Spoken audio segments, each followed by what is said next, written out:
जय श्री राम। कैसे हैं आप लोग? बहुत सारे दर्शक जो है ना वो मेरी शांत वाली ज़िंदगी को पसंद नहीं करते। मुझसे पिछले 15-20 दिन से कह रहे हैं कि भाई ननकू को बुलाओ, ननकू को बुलाओ। मैं टाल रहा हूँ कि भाई ऐसे खराब लोगों से क्या बात करना, ननकू टाइप के लोगों से। जो मेरे नए दर्शक हैं इधर जुड़े हैं वो चौंक रहे होंगे कि ननकू कौन है, तो उनको बता दूं कि ननकू मेरे संग काम करता था, अखबार में था। लेकिन अब देखिए, जो कर्मचारी होते हैं, जो पत्रकार होते हैं, वो दो तरह के होते हैं। एक होते हैं राष्ट्रभक्त, मैं गर्व के साथ कह सकता हूं कि मुझे हिंदू होने पे, मुझे राष्ट्रभक्त होने पे बहुत स्वाभिमान है, अभिमान है। और एक होते हैं ये ननकू टाइप के पत्रकार, इनके बस का कुछ नहीं होता है, कुड़ते रहते हैं, चिढ़ते रहते हैं, वामपंथी टाइप के लोग। हर चीज़ खराब नज़र आती है, दिन भर मजदूरों की और दलितों की ऐसे ऐसे नारे बोलते रहते हैं। कोई मतलब नहीं है ना। हम लोग तरक्की कर रहे हैं, तेजी से तरक्की कर रहे हैं, तो क्या ननकू टाइप के लोग बहुत पीछे छूट गए हैं। लेकिन है मीडिया के लोग तो कभी कभी बात कर लिया करता था, लेकिन मैं इतना चिढ़ गया था ना उसे, मैंने उसको बुलाना बंद कर दिया। लेकिन फिर बहुत दिनों से मेरे सारे दर्शक मुझे मैसेज कर रहे हैं कि ननकू कहाँ है, ननकू कहाँ है। तो फिर मैंने सोचा बुला लूँ ननकू को, ननकू से बातचीत करता हूँ। साल भी बीत रहा है, आखिरी दिन है, चलो। तो मैंने साहब फ़ोन किया, मगर ननकू आ जा, मौसम अच्छा हो रहा है लखनऊ का, धूप भी खुली है, पकौड़ी खाते हैं। साहब मेरी छत है, कुत्ता भी है मेरे यहाँ, जर्मन शेफर्ड कुत्ता है। तो गुस्सा आया ना इसकी बात में, बताऊंगा आपके, मन किया कुत्ते से ही कटवा दूंगा इसको। खैर मैंने बुला लिया, पकौड़ी खाने लगा। बोलता है कि बड़े दिनों बाद याद आई, क्या बढ़िया मौसम है, पहाड़ जैसा। मैं कहा हाँ ननकू, आज तो धूप खिली है, पहाड़ पे भी बहुत अच्छे लगता है, चल घूम के आते हैं ननकू। चलते हैं देवभूमि, चलते हैं हरिद्वार, चलते हैं उत्तराखंड चलते हैं। और मैं कहा ननकू तो कुछ भी कह ले, जहाँ जहाँ भारतीय जनता पार्टी की सरकारें हैं ना, वहाँ वहाँ ईश्वरवास करने लगे हैं। इतने समर्पण के भाव के साथ ये लोग सरकार चलाते हैं, राष्ट्र सर्वोपरि, बाकी कुछ। मैं कहा ननकू चल उत्तराखंड चल, देहरादून चल, देख तू, तुझे लगेगा कि हवाओं में बिल्कुल ईश्वर का वास है, हरि का द्वार है। पूरी देवभूमि इस समय भगवा में है। मतलब ऐसा लगता है कि हर घर पे एक ईश्वर विराजे हुए हैं। इतना कभी नहीं था कांग्रेसी के शासन काल में, कभी ऐसा नजर नहीं आता था। मैं कहना चल ननकू घूम के आते हैं, उत्तराखंड में बहुत अच्छा हो रहा है। मुझसे बोलता है, अबे गोदी मीडिया, मुझे पहाड़ पे ले चल रहे हो, अपने आप को राष्ट्रभक्त कहते हो, कह रहे देवभूमि, तुमने आज का नोटिस नहीं पढ़ा? तुम्हारे उत्तराखंड के सीएम धामी साहब जब शपथ ले रहे थे तो शराब पीने की फोटो वायरल हुई थी। तुम जैसे ढोंगी हो, मैं तो तब भी कहता हूं कि वो शराब पिए या गोमूत्र पिए, मुझ पे कोई फर्क नहीं पड़ता। कोई व्यक्ति क्या खाएगा क्या पिएगा ये उसकी जिंदगी है। तुम्हें जैसे ढोंगी पत्रकारों को लगता है रात के अंधेरे में शराब पी लो और मुंह दिन में आके कहो कि हम तो गंगा जल गोमूत्र पीने वाले हैं। हम तुम्हारे मुख्यमंत्री की शराब पीने पर आलोचना करने वाले पत्रकारों में नहीं है। लेकिन आज का आदेश पढ़ा, उस देवभूमि के मुख्यमंत्री ने कहा है 24 घंटे शराब की दुकानें खुलेंगी नए साल पे। सूर्य अस्त, पहाड़ मस्त। तुम कह रहे हो घर घर में भगवा हो गया है, सब देवभूमि ईश्वर का वास हो गया है। अरे भाई दारू का वास हो गया है। गोदी मीडिया के पत्रकार, आंख नहीं खुलेगी, देख नहीं सकता। देख ले, 4PM वालों ने ट्वीट किया है, लिखा है कि मुख्यमंत्री गोमूत्र पिए या शराब, तुमसे क्या मतलब। आदेश देख ले। और कहां की सरकारों की बात करता है, गंगा जल दूध की बात करता है। क्या उत्तर प्रदेश के सरकारी मॉलों में शराब की दुकान नहीं खुल गई? तुम नौटंकीवाद पत्रकार हो, तुम गोदी मीडिया हो, तुम चमचे पत्रकार हो। अरे दम था उत्तराखंड में एक मासूम अंकिता भंडारी लड़की की बेरहमी से हत्या हो गई। दबाव था कि एक वीआईपी आएगा एक बड़े रिजॉर्ट में, उसको सर्विस देना है। सर्विस मतलब अपना शरीर पेश करना है। तो तुम इस उत्तराखंड की सरकार की तारीफ कर रहे हो, उसे डूब मरना चाहिए। आज तक इतने काबिल आईपीएस अफसर उस शख्स को तलाश नहीं कर पाए जिसके लिए कहा गया था कि अंकिता को उसका शरीर पेश करना है, उसको एक्स्ट्रा सर्विस देनी है। तुम्हें ऐसी सरकारों की तारीफ करते हुए 2 मिनट के लिए डूब जाके मरने का मन नहीं करता गोदी मीडिया? कैसे शख्स को, कैसे इंसान हो तुम? खुद को पत्रकार कहते हो? तुम तो गंदी नाली के कीड़े से भी बदतर हो। एक लड़की मर गई, तुम सवाल नहीं पूछ पाए। अंकिता के घर वाले रो रो के कह रहे हैं मेरे इस कांड की सीबीआई जांच करा दो। हाई कोर्ट में बहुत पैरवी करके कह दिया कि हम एसआईटी जांच करा रहे हैं, महीनों बीत गए, एसआईटी जांच नहीं कर पाई।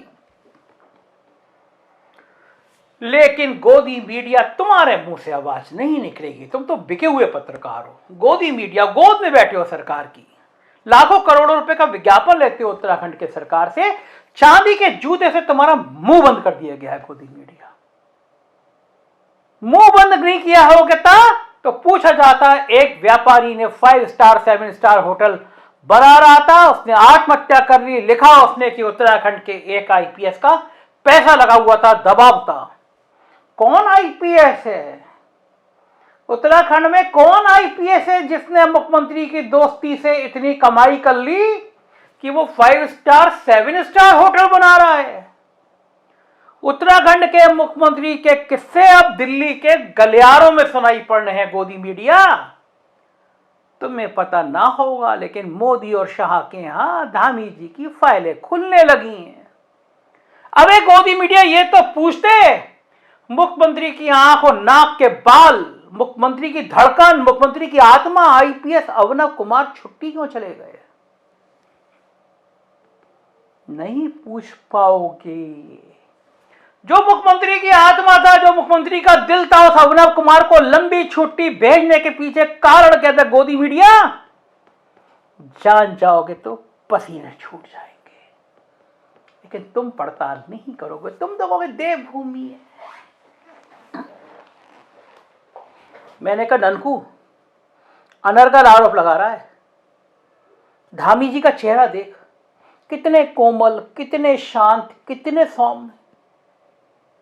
अरे लगाओगा अवनव कुमार की कोई गलती है, भेज दिया धामी जी ने छुट्टी 2 महीने। वो किसी आईपीएस से इतना दिल नहीं लगाते, भेज दिया ना लंबी छुट्टी।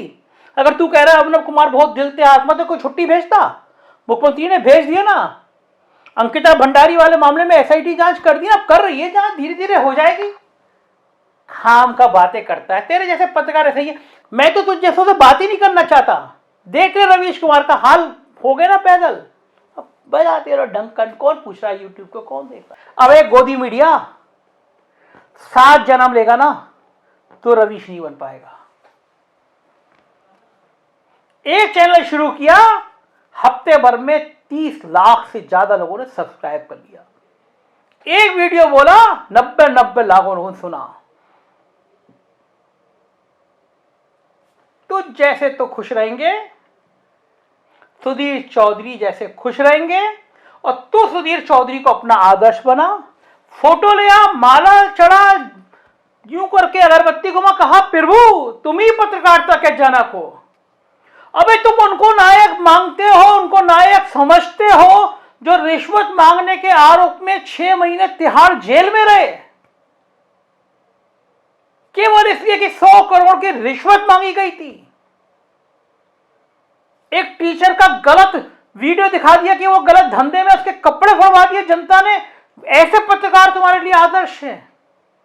ऐसे पत्रकार आदर्श है जो 2000 के नोटों में चिप ढूंढते हैं, कहते हैं 2000 के नोट जमीन के अंदर होंगे। मोदी जी का नोट ऐसा है कि घंटी बज जाएगी, संकेत पहुंच जाएंगे। अबे डूमर ऐसे पत्रकारों के लिए लानत है जो ये कहें कि डॉलर बढ़ रहा है, रुपया गिर रहा है, तो इसमें भारत का भला है। अरे इतना तो कोई जर्मन शेफर्ड तेरा कुत्ता है, वो भी तुझे देख के पूछ नहीं रहा था जितना ये अमन खोपड़ा और सुधीर चौधरी और रूब का लियाकत और इस तरह के तमाम लोग, अजय देवगन, आमिष देवगन, नाम भी तो याद नहीं रहता है लोगों के। इन जैसे चाल चरित्र चेहरे वाले, देखा जनता क्या हाल कर रही है। हिम्मत नहीं है अब सड़कों पर निकल जाओ। देखा था जनता घेर घेर के नारे लगाने लगी है, गोदी मीडिया गो बैक, गोदी मीडिया गो बैक। अरे पत्रकारिता की इज्जत बचाओ, कुछ तो स्वाभिमान रखो, कुछ तो हिम्मत रखो बोलने की। दिन भर अंबानी के चैनल पे हिंदू मुसलमान हिंदू मुसलमान। क्या करना चाहते हो देश में? कितनी नफरत की आग लगाना चाहते हो देश में? धिक्कार है गोदी मीडिया। ये देश के लोग जिस दिन जागेंगे ना, उस दिन कहीं मुंह दिखाने लायक नहीं रहोगे। और जाग रहे हैं लोग, जागृति आ रही है। यही कारण है रवि शास्त्री को एक नायक की तरह पूछा जाता है। और तुम गोदी मीडिया, पैसा तो बहुत सारे धंधे वाले लोग कमाते हैं, और मैं तो कहूंगा कि वैश्याएं भी तुमसे अच्छी होती है गोदी मीडिया। कुछ तो आंख का सम्मान रखती हैं। तुम तो वाकई में सत्ता की चरण में बैठ के सारे सिद्धांत सारी नैतिकता भूल चुके हो। मुझे तो शर्म आती है। लेकिन मैं ठहरा जनवादी आदमी, मैं ठहरा समाज के हर व्यक्ति से मिलने वाला आदमी, मैं ठहरा महादेव का भक्त जो गले में जहर भर ले, मुझे सबसे मिलना अच्छा लगता है। लेकिन तुम्हारी इस घिनौनी मानसिकता को मैं थूकता हूं, लात मारता हूं ऐसे पैसे पे, ऐसी ताकत पे जो मुझे इस बात पे मजबूर कर दे कि मुझे सत्ता की चाकरी करनी है। गोदी मीडिया, मैं तुम्हारे जैसा ना था, ना हूं और ना होऊंगा। मैंने कहा जा काम कर, हमें भी तेरे जैसा ना होना। भगा दिया साहब मैंने उसको। पकौड़ी खाई थी, चाय भी ना पीने दी। मैं कहा चाय रखो, निकल यहां से। और साहब देखो, आप लोग मुझे प्रेशर में बनाया करो, ननकू को बुला लूं। ये है इस लायक देश में? दुनिया का लोग सलाम कर रहे हैं अपनी सरकार को, अपने मोदी जी को। दुनिया सलाम कर रही है। लोग कह रहे हैं कि ऐसा नेतृत्व तो कभी आया नहीं, देश ने इतनी तरक्की कभी करी नहीं, हम दुनिया भर में छा रहे हैं। और ये ननकू टाइप के लोग माहौल खराब कर रहे हैं। धामी जी चिंता मत करना, बोलने दीजिए ऐसे लोगों को। अरे शराब की दुकानें खुलवा दी, 4 पैसे आएंगे। और अभिनव कुमार है प्यारा तो है, क्या क्या समस्या है? कोई आईपीएस प्यारा नहीं हो सकता? चिंता मत करिए, हम आपके साथ हैं। जय श्री राम, हो जाएगा काम।